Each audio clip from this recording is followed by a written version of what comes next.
नमस्कार। एक बार फिर से आप सभी का बहुत बहुत स्वागत है परीक्षा वर्ल्ड के इस यूट्यूब चैनल में।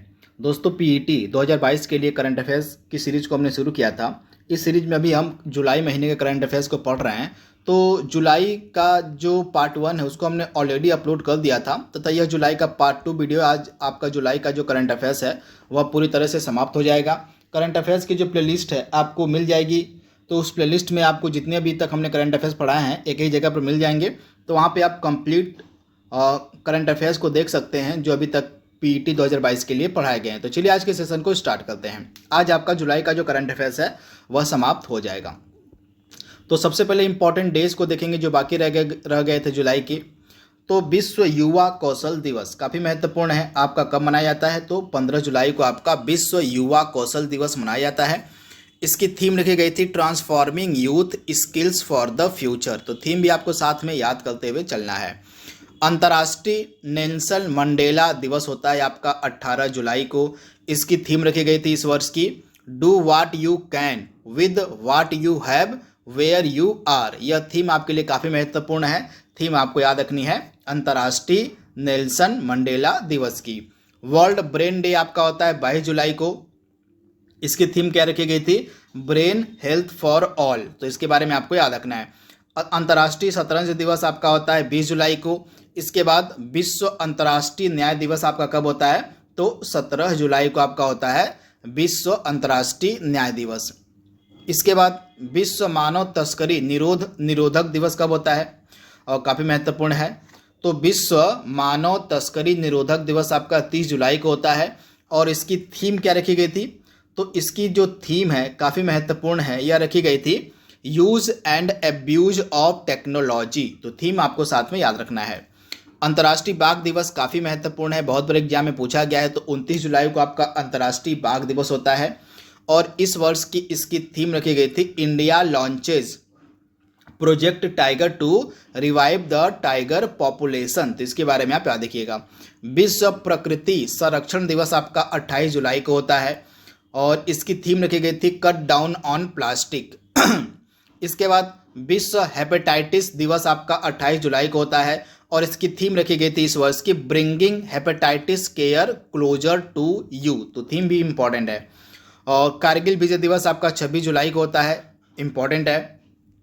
आयकर दिवस आपका 24 जुलाई को होता है। और राष्ट्रीय प्रसारण दिवस आपका कब होता है? तो राष्ट्रीय प्रसारण दिवस आपका 23 जुलाई को होता है। यहाँ पे कुछ इंपॉर्टेंट दिवस जो आपके बन सकते थे उनको हमने यहाँ पे कंप्लीट कर लिया जुलाई के। तो अब हम इंपॉर्टेंट प्रश्नों को यहाँ पे कवर करने जा रहे हैं। तो 1 लाइनर्स के फॉर्म में सभी प्रश्न होते हैं करंट अफेयर्स के। समय बचाने के लिए हम यहाँ पे ऑप्शंस का उपयोग नहीं करते हैं। तो पहला प्रश्न आपके सामने है, काफ़ी महत्वपूर्ण है। हाल ही में प्रधानमंत्री नरेंद्र मोदी के द्वारा रैंप योजना का शुभारंभ किया गया। तो यह जो रैंप योजना है किससे संबंधित है? तो रैंप योजना का संबंध हो जाएगा आपका एमएसएमई से, यानी कि जो छोटे मध्यम और लघु उद्योग होते हैं इन्हीं से रिलेटेड आपका है यह रैंप योजना। तो इसके बारे में आपको याद रखना है एमएसएमई यानी कि माइक्रो स्मॉल एंड मिनिमम जो एंटरप्राइजेज होते हैं इन्हीं से रिलेटेड आपकी रैंप योजना है। तो इसके बारे में आपको याद रखना है। तथा इस योजना के लिए टोटल खर्च कितना किया जा रहा है? $808 मिलियन का जो है खर्च किया जा रहा है, जिनमें से $500 मिलियन की जो सहायता है वर्ल्ड बैंक दे रहा है। तो वर्ल्ड बैंक द्वारा पोषित ये योजना है रैंप योजना। तो इसके बारे में आपको याद रखना है। रैंप योजना का पूरा नाम क्या है? तो raising and accelerating MSME performance. जो छोटे उद्योग होते हैं और जैसे माइक्रो स्मॉल एंड मीडियम जो आपके उद्योग होते हैं इन्हीं पर जो है इस योजना का मेन फोकस है। तो इसके बारे में आपको याद रखना है। तो यहाँ पे हमने बात कर ली है। इसके बाद अगला प्रश्न आपके सामने, एक चीज आप ध्यान दीजिएगा, इसके मंत्री कौन है? एमएसएमई मंत्री हमारे हैं नारायण राणे। तो इनके बारे में भी आपको याद रखना है। नारायण राणे जो है एमएसएमई मंत्री हैं। तो इसके बारे में आपको याद रखना है। हाल ही में महाराष्ट्र सरकार ने किस शहर का नाम बदलकर संभाजी नगर करने की मंजूरी दे दी है? तो औरंगाबाद जो शहर है अब इसका नाम बदल के कर दिया जाएगा संभाजी नगर। इसके बारे में आपको याद रखना है। महाराष्ट्र का यह शहर औरंगाबाद है, अब इसका नाम हो जाएगा क्या? तो इसका नाम हो जाएगा संभाजी नगर। तो इसके बारे में आपको याद रखना है। इसके बाद अगला प्रश्न आपके सामने है, हाल ही में गेल के अध्यक्ष और प्रबंध निदेशक के पद पर किसे नियुक्त किया गया है? गेल जो हमारी महारत्न कंपनी है, इसके बारे में आपको याद रखना, गेल जो है हमारी एक महारत्न कंपनी है तथा इसके नए अध्यक्ष और एमडी बनाए गए हैं, प्रबंध निदेशक बनाए गए हैं संदीप कुमार गुप्ता। तो इसके बारे में आपको याद रखना है संदीप कुमार गुप्ता। किस राज्य में भारतीय तटरक्षक बल ने 835 advance light helicopter MK 3rd squadron को चालू किया है? यह इंडियन कोस्ट गार्ड का तीसरा स्क्वाड्रन है। पहले के बारे में ये बात करते हैं, दूसरे के बारे में, उसके बाद हम तीसरे के बारे में बात करेंगे। यह हमारा तीसरा स्क्वाड्रन है जो गुजरात में लगाया गया है इंडियन कोस्ट गार्ड के द्वारा। तो यहाँ पे पहला वाला स्क्वाड्रन कौन सा था? तो पहला वाला जो स्क्वाड्रन था उसका नाम था, नंबर था 830 स्क्वाड्रन। तो 830 जो स्क्वाड्रन था इसको कहाँ पर चालू किया गया था? तो भुवनेश्वर में चालू किया गया था पहला वाला।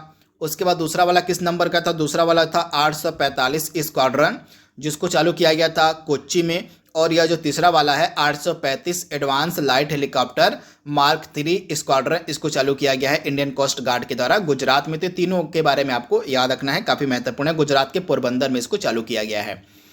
अगला प्रश्न आपके सामने है, हाल ही में भारतीय तटरक्षक बल के लिए शुरू की गई एक केंद्रीकृत वेतन प्रणाली का क्या नाम है? तो हमारा जो इंडियन कोस्ट गार्ड है इसके लिए एक केंद्रीकृत वेतन प्रणाली की शुरुआत की गई है, इसका नाम रखा गया है पद्मा। तो इसके बारे में आपको याद रखना है, पद्मा इसका नाम है।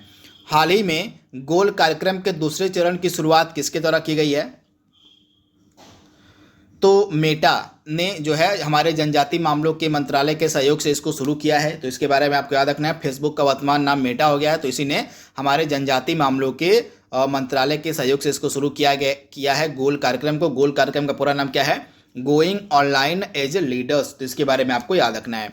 हाल ही में Commonwealth heads of government meeting, जिसको हम CHOGM के नाम से भी जानते हैं, इसका आयोजन हाल ही में कहाँ किया गया था?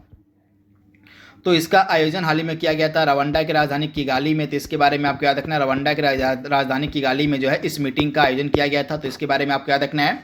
तथा इस Commonwealth heads of government meeting 2022 में एक इम्पॉर्टेंट घोषणा भी की गई थी जिसका नाम था लिविंग लैंड चार्टर की घोषणा की गई थी। इसके बारे में आप नोट डाउन कर लीजिएगा, लिविंग लैंड चार्टर की जो है इस मीटिंग में घोषणा की गई थी। तो अब यह लिविंग लैंड चार्टर क्या है?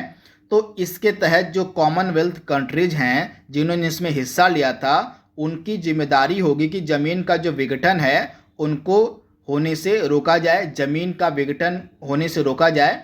इसका मेन उद्देश्य है इसी लिविंग लैंड चार्टर का। तो इसके बारे में आपको याद रखना है। तथा यह जो आपकी मीटिंग हुई थी कॉमनवेल्थ वाली हेड्स ऑफ गवर्नमेंट मीटिंग, इसकी थीम क्या रखी गई थी 2022 की? तो इसकी थीम थी डिलीवरिंग ए कॉमन फ्यूचर। तो इसके बारे में आपको याद रखना है, delivering a common future connecting innovating and transforming जो है इसकी थीम लिखी गई थी। तो इसके बारे में आपको याद रखना है। तथा इस मीटिंग की सबसे खास बात क्या थी? तो इस मीटिंग के समापन पर एक लिविंग लैंड चार्टर की घोषणा की गई थी। इस लिविंग लैंड चार्टर का मेन उद्देश्य था कि जमीन का जो विघटन है उसको होने से रोका जाए। कौन रोकेगा? तो जो कॉमनवेल्थ कंट्रीज हैं जो इसके सदस्य हैं उनके द्वारा रोका जाएगा। तो इसके बारे में आप याद रखिएगा। इसकी मीटिंग जो है हाल ही में रवांडा के किगाली में आयोजित की गई। हाल ही में रिलायंस जियो इन्फोकॉम लिमिटेड के निदेशक मंडल के अध्यक्ष के रूप में किसे नियुक्त किया गया है? तो रिलायंस जियो के नए अध्यक्ष बनाए गए हैं आकाश अंबानी। तो इनके बारे में आपको याद रखना, आकाश अंबानी नए अध्यक्ष बनाए गए हैं। और एमडी किसे बनाया गया इसका? तो एमडी बनाया गया है पंकज मोहन पवार को। तो इनके बारे में आप याद रखिएगा। अगला प्रश्न है, हाल ही में इसरो ने एक वाणिज्यिक मिशन में PSLV C-53 के माध्यम से किस देश के 3 उपग्रहों को सफलतापूर्वक लॉन्च किया था? काफ़ी महत्वपूर्ण यह प्रश्न है। तो इसरो की जो एक एजेंसी है जिसका नाम है जो कमर्शियल मिशन को लॉन्च करती है, तो इसरो की इस एजेंसी का नाम है new India space limited. New India space limited, NISL इसको बोलते हैं। तो इसी के द्वारा जो है लॉन्च किया गया। तो इस देश का नाम क्या है? तो सिंगापुर। तो सिंगापुर के जो है 3 उपग्रहों को हाल ही में लॉन्च किया गया था इसरो के NISL के द्वारा। तो इसके बारे में आपको याद रखना है। तथा कहाँ से लॉन्च किया गया था? तो श्रीहरिकोटा के सतीश धवन अंतरिक्ष केंद्र से। तो इसके बारे में आपको याद रखना है, इंपॉर्टेंट है। तो राइट आंसर आपका क्या हो जाएगा, सिंगापुर के 3 उपग्रहों को हाल ही में लॉन्च किया गया PSLV C-53 के माध्यम से इसरो की जो वाणिज्यिक शाखा है NISL के द्वारा। तो इसके बारे में आप याद रखिएगा। और किस राज्य सरकार ने हाल ही में काशी यात्रा योजना शुरू करने की घोषणा की है? तो काशी यात्रा को शुरू किया गया हाल ही में कर्नाटक की सरकार के द्वारा। इसके माध्यम से जो लोग कर्नाटक के जो निवासी हैं, जो लोग काशी दर्शन करेंगे, काशी की यात्रा करेंगे, काशी मतलब वाराणसी जो आपका प्रधानमंत्री नरेंद्र मोदी जी का संसदीय क्षेत्र है, तो जो लोग काशी यात्रा पर आएंगे उनमें से 30,000 लोगों को जो है 5,000 रुपये की सहायता दी जाएगी इस योजना के तहत। तो इस योजना का नाम है काशी यात्रा, जिसको शुरू किया गया है कर्नाटक की सरकार के द्वारा। सभी 4 जो ग्रैंड स्लैम होते हैं और इनमें 80 मैच जीतने वाले इतिहास के पहले खिलाड़ी कौन बन गए हैं? तो सभी 4 ग्रैंड स्लैम्स में 80 मैच जीतने वाले इतिहास के पहले खिलाड़ी बन गए हैं नोवाक जोकोविच। तो इनके बारे में आपको याद रखना है। नोवाक जोकोविच जो हैं इसमें आपके 80 मैच जीतने वाले इतिहास के पहले खिलाड़ी बन गए हैं। तो इनके बारे में आपको याद रखना है। तथा ये जो 4 ग्रैंड स्लैम होते हैं, कौन कौन से इनमें ग्रैंड स्लैम होते हैं? तो एक आपका होता है ऑस्ट्रेलियन ओपन होता है, ऑस्ट्रेलियन ओपन इसके बाद एक फ्रेंच ओपन होता है, एक आपका US ओपन होता है और एक आपका विंबल्डन होता है। तो ये 4 आपके ग्रैंड स्लैम होते हैं। तथा इनमें जो है 80 मैच जीतने वाले इतिहास के पहले खिलाड़ी बन गए हैं नोवाक जोकोविच। इनका देश कौन सा है आप कमेंट बॉक्स में हमें बताइएगा। हाल ही में GST की 47वीं बैठक कहाँ पर आयोजित की गई थी GST परिषद की? तो GST परिषद की जो 47वीं बैठक है इसका आयोजन किया गया था चंडीगढ़ में। तो इसके बारे में आपको याद रखना है, चंडीगढ़ में इसका आयोजन किया गया। तथा इसकी जो अध्यक्षता किसके द्वारा की गई? तो हमारे वित्त मंत्रालय के द्वारा इसकी अध्यक्षता की गई थी। इसके बारे में आप याद देखिएगा। तथा GST परिषद की जो अगली बैठक होगी 48वीं बैठक तमिलनाडु के मदुरई में आयोजित की जाएगी। तो इसके बारे में आप याद देखिएगा। हाल ही में फिलीपींस के नए राष्ट्रपति कौन बने हैं? तो ये फिलीपींस के 17वें राष्ट्रपति बने हैं। इनका नाम है फर्डिनेंड मार्कोस जूनियर। तो इनके बारे में आपको याद रखना है, फर्डिनेंड मार्कोस जूनियर। फिलीपींस की राजधानी मनीला है और मनीला में आपको मिलेगा ADB यानी कि एशियन डेवलपमेंट बैंक का हेडक्वार्टर। तो इसके बारे में आपको याद रखना है। तथा फिलीपींस की जो सरकार है वह रामोन मैग्सेसे पुरस्कार भी देती है। तो इसके बारे में आप याद रखिएगा। अगला इंपॉर्टेंट प्रश्न आपकी स्क्रीन पर है। हाल ही में 11वें वर्ल्ड अर्बन फोरम का आयोजन कहाँ पर किया गया था? 11वें वर्ल्ड अर्बन फोरम का जो आयोजन है हाल ही में कहाँ पर किया गया? तो पोलैंड में किया गया था। पोलैंड का एक शहर है कोटोविस। पोलैंड का एक शहर है आपका कोटोविस, यहीं पे जो है इसका आयोजन किया गया था। तो इसके बारे में आपको याद रखना है, काफ़ी महत्वपूर्ण प्रश्न है। वर्ल्ड अर्बन समिट यह 11वीं थी जिसका आयोजन पोलैंड के कोटोविस में किया गया। 36वें राष्ट्रीय खेल 2022 किस राज्य में आयोजित किए जाएंगे? जो 36 नेशनल गेम्स होंगे 2022 के, इनका आयोजन कहाँ पर किया जाएगा? तो ये अब गुजरात में आयोजित किए जाएंगे। तो इसके बारे में आपको याद रखना है, गुजरात में। वहीं हमारे 37वें जो राष्ट्रीय खेल होंगे इनका आयोजन होगा उत्तराखंड में। तो इनके बारे में भी आप याद रखिएगा। अगले यानी कि 37वें हमारे राष्ट्रीय खेल उत्तराखंड में आयोजित किए जाएंगे। हाल ही में NTPC ने किस राज्य में भारत का सबसे बड़ा फ्लोटिंग सोलर प्लांट 100 मेगावाट का चालू किया है? तो NTPC का जो सबसे बड़ा भारत का अब तक का फ्लोटिंग सोलर प्लांट है जो कि 100 मेगावाट का है, 100 मेगावाट का है, इसको जो है हाल ही में चालू किया गया है तेलंगाना के रामागुंडम जिले में। तेलंगाना के रामागुंडम में जो है इसको चालू किया गया है। तथा इसकी कैपेसिटी कितनी है? तो इसकी जो कैपेसिटी है वह 100 मेगावाट की है। तो इसके बारे में आप याद रखिएगा, इंपॉर्टेंट है। तेलंगाना के रामागुंडम में इसको शुरू किया गया। किसके द्वारा शुरू किया गया? तो NTPC के द्वारा इसको शुरू किया गया है और 100 मेगावाट की इसकी क्षमता है। महाराष्ट्र के नए CM कौन बने हैं? तो महाराष्ट्र के आपके नए CM बने हैं एकनाथ शिंदे। इनके बारे में आपको याद रखना है, एकनाथ शिंदे जो हैं ये महाराष्ट्र के नए CM बने हैं। इंपॉर्टेंट ये अपॉइंटमेंट है। तो इसके बारे में आप याद रखिएगा, जुलाई की यह अपॉइंटमेंट है। हाल ही में गठित फाइनेंशियल सर्विसेज इंस्टीट्यूशन ब्यूरो के अध्यक्ष कौन बनाए गए हैं? Financial services institution bureau FSIB, इसके नए जो हैं अध्यक्ष बनाए गए हैं भानु प्रताप शर्मा। तो इनके बारे में आपको याद रखना है, भानु प्रताप शर्मा जो है इसके नए अध्यक्ष बनाए गए हैं। तो आपको याद रखना है, राइट आंसर भानु प्रताप शर्मा इसका है। अगला प्रश्न है, हाल ही में प्रधानमंत्री नरेंद्र मोदी के द्वारा बॉस कंपनी के पहले स्मार्ट परिसर स्पार्क NXT का उद्घाटन किस शहर में किया गया? तो बॉस कंपनी के पहले स्मार्ट परिसर स्पार्क NXT का उद्घाटन जो है हाल ही में किया गया। कहाँ पर? तो आप याद रखिएगा, इसका जो उद्घाटन हाल ही में किया गया था बेंगलोर में। काफ़ी महत्वपूर्ण प्रश्न है, तो इसके बारे में आपको याद रखना है। कहाँ पर? तो बेंगलोर में जो है बॉस कंपनी के पहले स्मार्ट परिसर जिसका नाम है स्पार्क नेक्स्ट का उद्घाटन किया गया। किसके द्वारा किया गया? तो PM मोदी के द्वारा किया गया। हाल ही में डायमंड लीग प्रतियोगिता का आयोजन किया गया था। तो आपको बताना है कि इसका आयोजन कहाँ पर किया गया था। तो स्वीडन में इसका आयोजन किया गया था और इसमें जो है नीरज चोपड़ा ने सिल्वर मेडल जीता था। तो इसके बारे में आपको याद रखना है, डायमंड लीग प्रतियोगिता में नीरज चोपड़ा ने सिल्वर मेडल जीता था तथा इस प्रतियोगिता का जो आयोजन है स्वीडन में किया गया था। और नाटो का शिखर सम्मेलन 2022 का किस देश में आयोजित किया गया है? स्पेन में आयोजित किया गया और नाटो का हेडक्वार्टर आपको मिलेगा ब्रसेल्स में। बेल्जियम की राजधानी जो ब्रसेल्स है यहीं पे नाटो का हेडक्वार्टर है। टोटल आपके 30 कंट्री इसके मेंबर हैं। तो इसके बारे में आप याद रखिएगा। स्पेन में इसका जो है इस वर्ष का समिट हुआ था। हाल ही में इजराइल के नए प्रधानमंत्री कौन बने हैं? PM कौन बने हैं? तो ये इजराइल के 14वें PM हैं। इनका नाम है यायर लैपिड। तो इनके बारे में आपको याद रखना है, यायर लैपिड। संयुक्त राष्ट्र महासागर सम्मेलन 2022 का आयोजन किस देश में किया गया है? तो यूनाइटेड नेशंस महासागर समिट 2022 का आयोजन किस देश में किया गया था? तो पुर्तगाल में किया गया था। तो इसके बारे में आपको याद रखना है, पुर्तगाल में। और पुर्तगाल की राजधानी क्या है? तो पुर्तगाल की राजधानी आपको मिलेगी लिस्बन। तो इसके बारे में आप याद रखिएगा। हाल ही में ऑपरेशन नार्कोस की शुरुआत किसके द्वारा की गई है? तो हमारा जो रेलवे प्रोटेक्शन फोर्स है, रेलवे सुरक्षा बल है, इसी के द्वारा जो है ऑपरेशन नार्कोस की शुरुआत की गई थी नशीले पदार्थों की तस्करी को रोकने के लिए। तो आप याद रखिएगा नशीले पदार्थों की तस्करी के खिलाफ इस पहल की शुरुआत की गई रेलवे सुरक्षा बल के द्वारा। काफ़ी महत्वपूर्ण यह प्रश्न आपके एग्जाम के लिए है।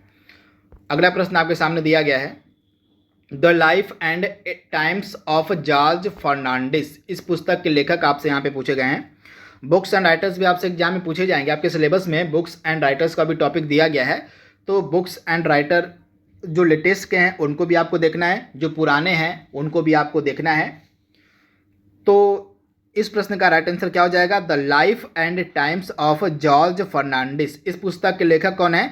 तो राहुल रामगुंडम है। कौन है? तो राहुल रामगुंडम जो इस पुस्तक के लेखक हैं। और financial action task force FATF के अध्यक्ष कौन बनाए गए हैं हाल ही में? तो T राजा कुमार, ये सिंगापुर के व्यक्ति हैं। कहाँ के? तो सिंगापुर के ये व्यक्ति हैं T राजा कुमार। इन्हीं को FATF का नया अध्यक्ष बनाया गया है। तो इसके बारे में आपको याद रखना है। तथा financial action task force FATF का हेडक्वार्टर आपको मिलेगा पेरिस में। और सिंगापुर के ये व्यक्ति हैं T राजा कुमार, जिनको अध्यक्ष बनाया गया है। तथा सिंगापुर में हाल ही में आपको पता होगा वर्ल्ड सिटीज समिट का भी आयोजन किया गया था सिंगापुर में ही। हाल ही में किसे यूनाइटेड किंगडम की संसद के द्वारा आयुर्वेद रत्न पुरस्कार से सम्मानित किया गया? तो UK की जो संसद है उसके द्वारा आयुर्वेद रत्न पुरस्कार से किसे सम्मानित किया गया? तो डॉक्टर तनुजा मनोज निसारी को। किसको? तो डॉक्टर तनुजा मनोज निसारी को जो है सम्मानित किया गया था। आप याद रखिएगा। हाल ही में राज्यों या केंद्र शासित प्रदेशों की श्रेणी में राष्ट्रीय MSME पुरस्कार 2022 में प्रथम पुरस्कार किस राज्य को दिया गया था? तो राष्ट्रीय MSME पुरस्कार 2022 में प्रथम पुरस्कार दिया गया ओडिशा को। तो इसके बारे में आपको याद रखना है, प्रथम पुरस्कार जो है ओडिशा को दिया गया था। काफ़ी महत्वपूर्ण प्रश्न आपका है। इसके बाद अगला प्रश्न है, multi agency maritime security group, यह एकदम नया बना है। तो इसकी पहली बैठक का आयोजन कहाँ पर किया गया? Multi agency maritime security group की पहली बैठक का जो आयोजन है कहाँ पर किया गया? तो इसकी पहली बैठक का आयोजन किया गया नई दिल्ली में। और इस बैठक का जो उद्घाटन है हमारे national security adviser Ajit Doval ने किया था। तो इनके बारे में भी आप याद रखिएगा। इंपॉर्टेंट उद्घाटन किया गया था अजित डोभाल के द्वारा। तो इस बैठक को पहली बार किया गया कहाँ पर? नई दिल्ली में। अगला प्रश्न आपकी स्क्रीन पर है, हाल ही में प्रधानमंत्री नरेंद्र मोदी के द्वारा अल्लूरी सीताराम राजू की 30 फीट ऊंची कांस्य प्रतिमा का अनावरण कहां पर किया गया? आपको पता होगा एक मूवी भी आई थी RRR। तो RRR जो है इन्हीं के जीवन पर आधारित थी, अल्लूरी सीताराम राजू के। तो इनकी जो 30 फीट ऊंची कांस्य प्रतिमा है, इनका अनावरण किया गया कहाँ पर? तो आंध्र प्रदेश के भीमावरम शहर में। तो इसके बारे में आपको याद रखना है, आंध्र प्रदेश के भीमावरम शहर में जो है इस प्रतिमा का अनावरण किया गया। तथा ये जो अल्लूरी सीताराम राजू हैं, इनका संबंध किस विद्रोह से है, किस रिवेलियन से है? तो इनका विद्रोह है रंपा, इनका संबंध जो है रंपा विद्रोह से है। तो इसके बारे में आपको याद रखना है, रंपा रिवेलियन जो हुआ था 1922 वाला, 1922 में जो रंपा विद्रोह हुआ था, इसी से रिलेटेड है आपके अल्लूरी सीताराम राजू। तो इनके बारे में आप याद रखिएगा, विद्रोह भी आपसे पूछा जा सकता है। तो रंपा विद्रोह से ये रिलेटेड थे अल्लूरी सीताराम राजू। यह रंपा विद्रोह जो था 1922 में हुआ था। हाल ही में शुरू किए गए प्रोजेक्ट बंधन का संबंध किस फसल से है? तो कपास की फसल में हाल ही में कुछ कीड़े लग जा रहे हैं, जिससे कपास की फसल को काफ़ी नुकसान पहुंच रहा है। तो इन कीड़ों का नाम है पिंक बाल वार्म। तो इन्हीं कीड़ों को रोकने के लिए जो है इस प्रोजेक्ट बंधन को शुरू किया गया। तो किस फसल से रिलेटेड यह है प्रोजेक्ट बंधन? तो यह आपकी कपास की फसल से रिलेटेड है। कपास में पिंक बाल वर्म से निपटने के लिए जो है इसको शुरू किया गया है। और हाल ही में उज्ज्वल भैया किस हाईकोर्ट के नए मुख्य न्यायाधीश बने हैं? तो न्यायमूर्ति उज्ज्वल भैया जो हैं ये किस हाईकोर्ट के नए मुख्य न्यायाधीश बने हैं? तो ये तेलंगाना के बने हैं। तो इनके बारे में आपको याद रखना है, तेलंगाना के। हाल ही में भारतीय वायुसेना के द्वारा सुरक्षा मंथन 2022 का आयोजन कहां पर किया गया? तो सुरक्षा मंथन 2022 का जो आयोजन है कहां पर किया गया था? तो राजस्थान में किया गया था। कहां पर? तो राजस्थान के जोधपुर में। किस राज्य ने नारी को नमन योजना की शुरुआत की है? तो हिमाचल प्रदेश के द्वारा जो है नारी को नमन नामक योजना की शुरुआत की गई है। तो इसके बारे में आपको याद रखना है, हिमाचल प्रदेश के द्वारा नारी को नमन इस योजना की शुरुआत की गई है हिमाचल प्रदेश के द्वारा। हाल ही में किस संस्थान ने अपनी तरह की पहली technology innovation hub on autonomous navigation सुविधा का उद्घाटन किया है? तो यह अपनी तरह की पहली technology innovation hub on autonomous navigation सुविधा है, जिसका उद्घाटन हाल में किया गया IIT हैदराबाद के द्वारा। तो इसके बारे में आपको याद रखना है। तथा इसका जो उद्घाटन है हाल ही में हमारे जो साइंस एंड टेक मिनिस्टर हैं डॉक्टर जितेंद्र सिंह, इन्हीं के द्वारा किया गया था। और इसके बाद अगला प्रश्न है, फेमिना मिस इंडिया 2022 का खिताब किसे दिया गया है?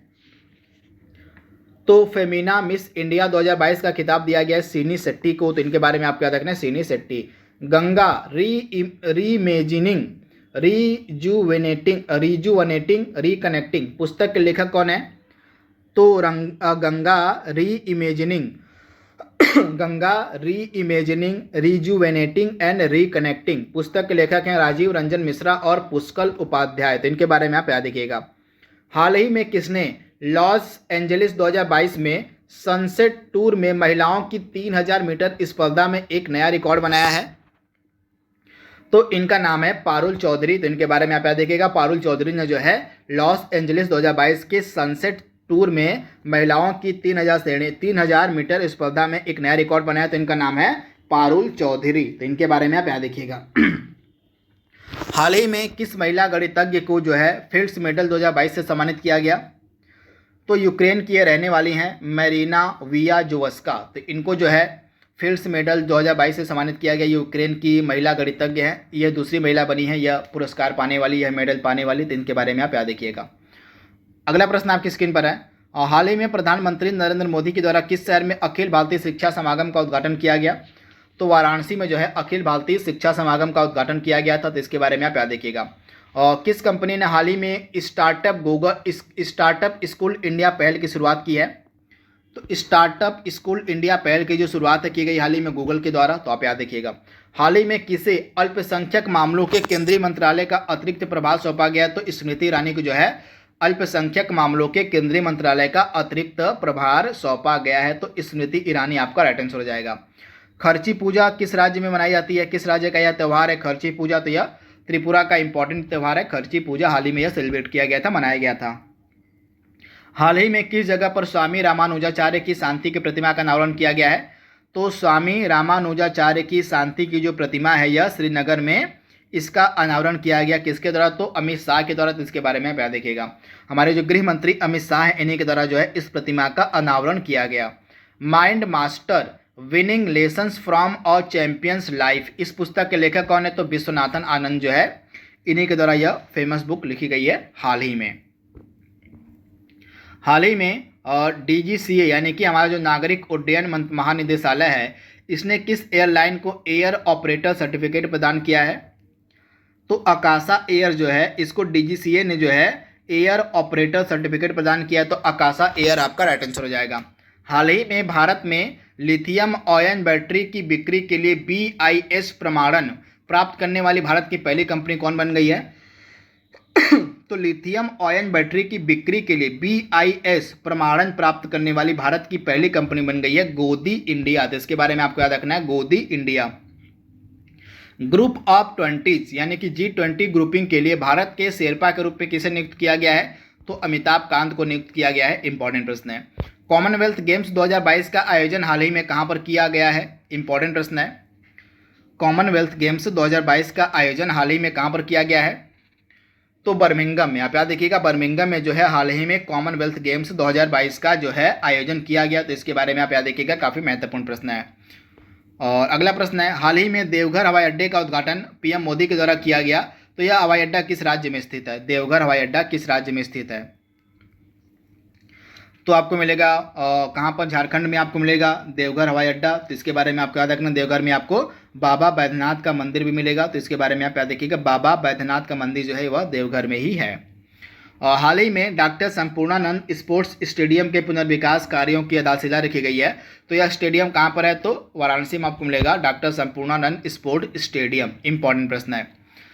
हाल ही में जो है निर्माण श्रमिकों को उनकी क्षमताओं में सुधार करने में मदद करने के लिए एक नई योजना जिसका नाम मिशन कुशल कर्मी है, इसकी शुरुआत किसके द्वारा की गई है?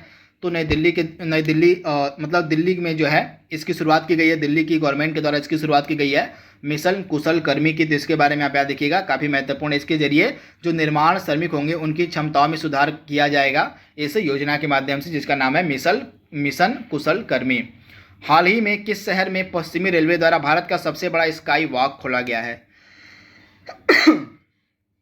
तो पश्चिमी रेलवे जिसका हेडक्वार्टर आपको मिलेगा मुंबई में, तो मुंबई में ही भारत का सबसे लंबा स्काई वॉक खोला गया है। तो मुंबई आपका राइट आंसर हो जाएगा। इसके बारे में आप याद रखिएगा। और वेस्टर्न रेलवे का हेडक्वार्टर आपको मिलेगा मुंबई में। हाल ही में किसे उप चुनाव आयुक्त नियुक्त किया गया है? तो आर के गुप्ता को जो है उप चुनाव आयुक्त नियुक्त किया गया है। इंपॉर्टेंट प्रश्न है। पहली बार आर्टिफिशियल इंटेलिजेंस इन डिफेंस संगोष्ठी और प्रदर्शनी 2022 का आयोजन कहां पर किया गया? तो नई दिल्ली में किया गया था। काफी महत्वपूर्ण प्रश्न है।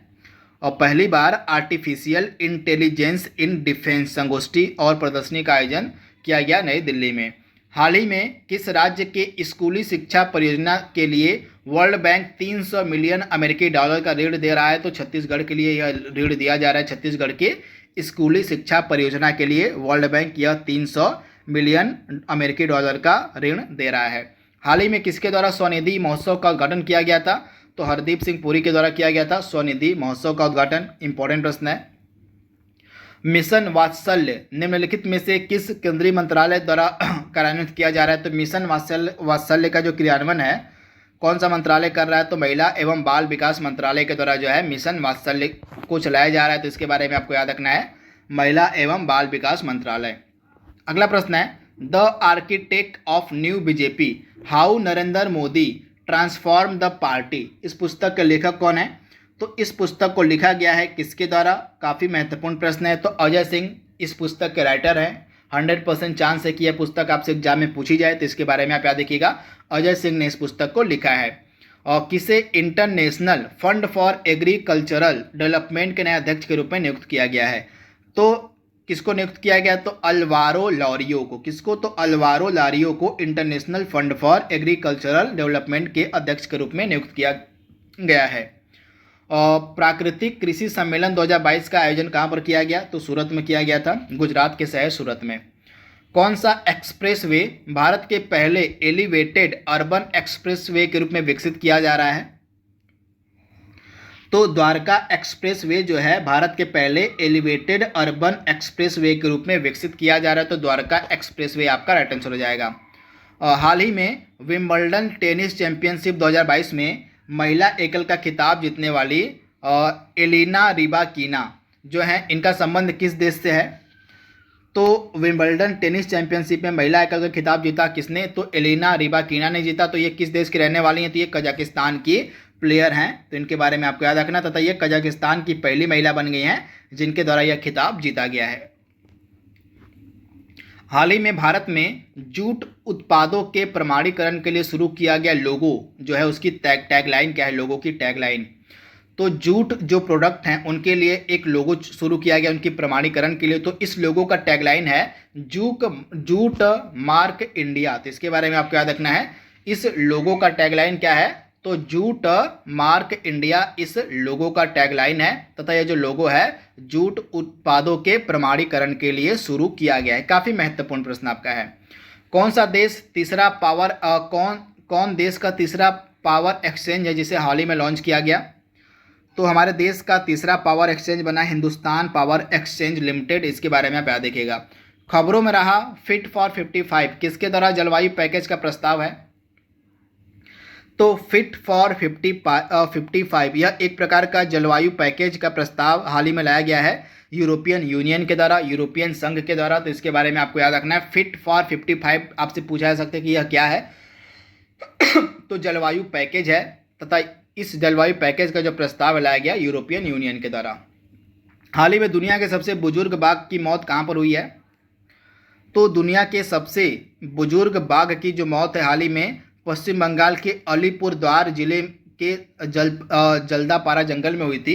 तो पश्चिम बंगाल में इसकी मौत हुई थी। कहाँ पर? तो पश्चिम बंगाल का जो अलीपुरद्वार जिला है इसमें एक जंगल है जिसका नाम है जल्दापारा जंगल, यहीं पे इसकी मौत हो गई थी। तथा इस बुजुर्ग बाघ का नाम था राजा। तो इसके बारे में आपको याद रखना, राजा इसका नाम था।